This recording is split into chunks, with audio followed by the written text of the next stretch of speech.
France Info.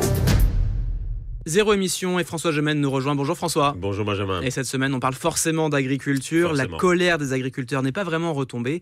Et à en entendre certains, on aurait parfois l'impression que c'est l'écologie qui est la cause de tous les maux, non ? Alors en effet Benjamin, c'est vrai que c'est un refrain qu'on a entendu à plusieurs reprises ces derniers mois. L'agriculture et l'écologie seraient inconciliables et les écologistes seraient les pires ennemis des agriculteurs.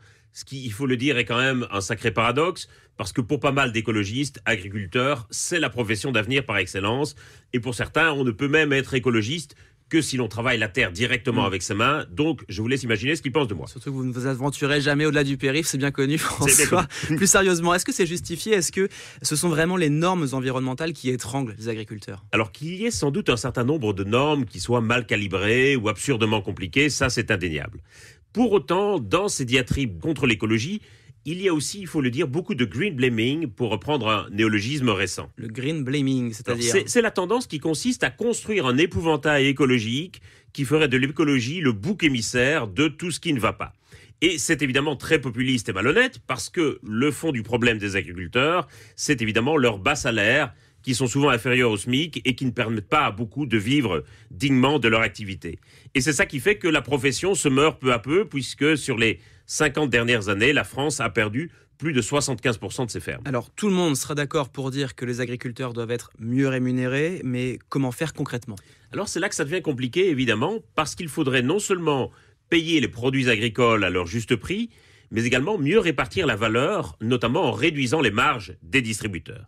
Et dans un contexte d'inflation où la part du budget que les ménages consacrent à l'alimentation diminue d'année en année, ce n'est pas évident d'assumer une politique qui ferait grimper les prix des biens alimentaires. Alors, il y a quand même des choses que l'on peut faire malgré tout et qui semblent parfois assez évidentes. C'est le cas des mesures miroirs, par exemple, des clauses de réciprocité à introduire dans les accords de libre-échange. Oui, parce qu'aujourd'hui, on trouve sur le marché des produits français et des produits importés qui ont été fabriqués dans des conditions complètement différentes, c'est ça ? Et qui sont évidemment aussi vendus à des prix très différents, comme vous vous en doutez. C'est par exemple un des gros problèmes de l'accord de libre-échange avec le Mercosur. C'est une véritable injustice, une vraie distorsion de la concurrence. On autorise sur le marché européen des aliments qui sont produits à l'étranger dans des conditions parfois abominables, qui ne respectent pas les normes environnementales ni sanitaires, et d'ailleurs qui viennent parfois d'exploitations qui emploient des travailleurs migrants dans des conditions proches de l'esclavage. Donc là, il faudrait plus de normes. À minima, parce qu'il faudrait que les normes européennes s'appliquent à tous les produits sur le marché européen, quelle que soit leur origine. C'est une question de justice élémentaire, Benjamin. Et donc, oui, ça renchérirait le prix de certains aliments et ça mettrait fin à cette concurrence déloyale. Est-ce que vous avez des idées, des propositions ? Alors, il faut aussi trouver évidemment le moyen d'augmenter le revenu des agriculteurs. Et les agriculteurs en ont déjà beaucoup. Par exemple, certains ont développé une activité touristique dans leurs fermes avec des chambres d'hôtes. Mais la transition écologique pourrait aussi leur fournir des revenus complémentaires, contrairement à ce qu'on imagine parfois. C'est-à-dire ? Eh bien, par exemple, les sols peuvent stocker des quantités très importantes de carbone. Aujourd'hui, il y a environ 2 fois plus de carbone dans les sols que dans l'atmosphère, par exemple. Et il est possible de stocker davantage de carbone dans les sols agricoles français, à condition de modifier certaines pratiques, mais sans changer structurellement de système agricole. Il faut pour ça enrichir les sols en matière organique, ce qui serait évidemment bénéfique pour leur fertilité, mais qui permettrait aussi de stocker beaucoup de carbone. Et grâce au crédit carbone, on pourrait évidemment rémunérer ainsi les agriculteurs qui stockeraient dans le sol une partie du carbone que nous émettons sous forme de gaz à effet de serre.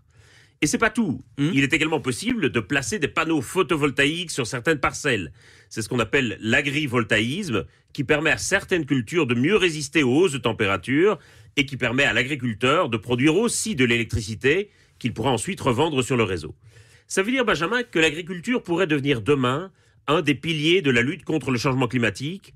Et pour les agriculteurs, cette évolution de leur métier pourrait leur apporter des revenus qui leur permettent enfin de vivre dignement de leur travail. Merci François Gemène. Zéro émission sur France Info à retrouver en podcast sur l'application Radio France.